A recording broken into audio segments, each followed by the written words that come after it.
Hello everyone, आज हम twins pregnancy का पार्ट 2 डिस्कस करने वाले हैं कि एक्चुअली कितना डिफ़िकल्ट होता है और कितना ट्विंस प्रेगनेंसी नॉर्मल प्रेगनेंसी के जर्नी से बिल्कुल ही डिफरेंट होता है। और ऑनेस्टली बोलूँ तो 24 वीक्स के बाद सब कुछ चेंज होने लगता है। शायद ट्विंस प्रेगनेंसी पे बहुत खुल के हम लोग नहीं बात करते हैं, इनके प्रॉब्लम्स को नहीं डिस्कस करते हैं, पर मैं आज अपना रियल जर्नी आप लोगों के साथ शेयर करना चाहती हूँ। फर्स्ट ट्राइमेस्टर तो सिंगल प्रेगनेंसी की तरह ही था, ज़्यादा ध्यान रखना पड़ता था और नौजिया बहुत ज़्यादा होता था और थकान बहुत जल्दी हो जाती थी मेरे को भी। इस टाइम तक मेरे बेबी बम्प काफ़ी विजिबल हो गया था और लोग भी नोटिस करने लगे थे इसको।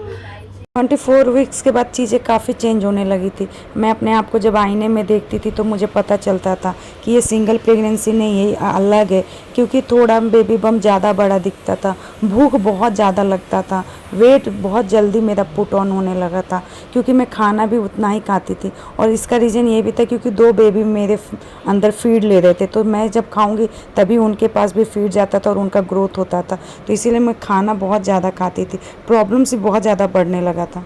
सबसे डिफ़िकल्ट चीज़ क्या थी पता है आपको? सोना।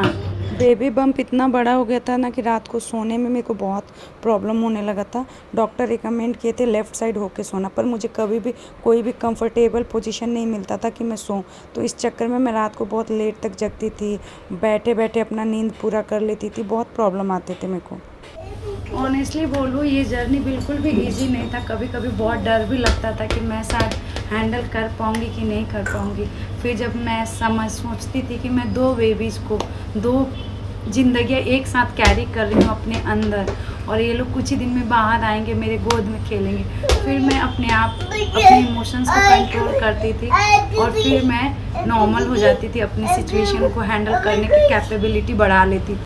मैं जब भी घबराती थी या इमोशनल होती थी तो मैं अपने आप को मिरर के सामने खड़ा होकर देखती थी और अपने बेबी बम्प को छूते हुए अपने आप से बातें करती थी, बहुत अच्छा फील होता था। वीक्स के बाद चीज़ें और इंटेंस हो गई, डॉक्टर विजिट बढ़ गए, मेरे रूटीन चेंज हो गई और डिफ़िकल्टी बढ़ गई, बहुत सारी चीज़ें और चेंज हो गई। लास्ट मंथ्स में तो ऐसे हो गए थे कि मेरे 15-15 दिन पे डॉक्टर विजिट लगने लगे थे, क्योंकि हम डॉक्टर को भी यही चिंता था कि मतलब बच्चे को कोई प्रॉब्लम ना हो, बच्चा दबे ना, बच्चे की सैक में वाटर ना कम पड़ जाए, तो इसके लिए बहुत क्लोज मॉनिटरिंग की ज़रूरत पड़ रही थी, बीपी शूट आउट ना हो जाए मेरा, तो इस चक्कर में हम बहुत ही फ्रिक्वेंटली डॉक्टर के पास जाते।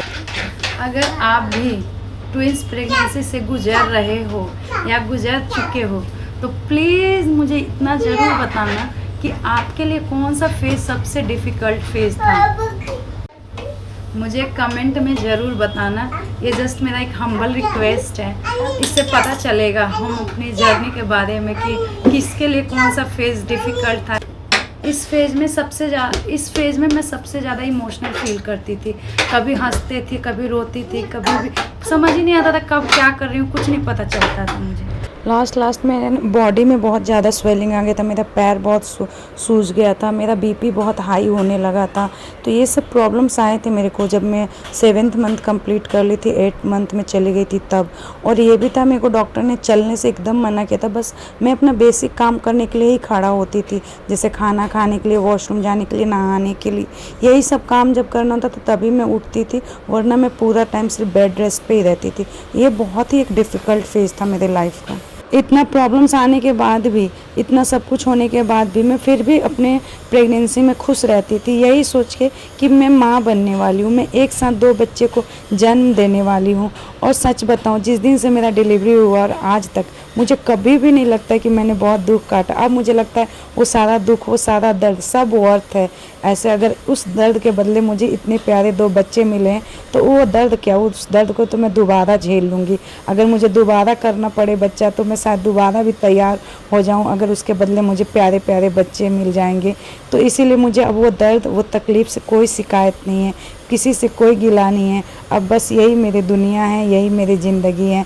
उस दर्द को मैं भुला चुकी हूँ, अब मेरी ज़िंदगी में बस खुशियाँ ही खुशियाँ हैं।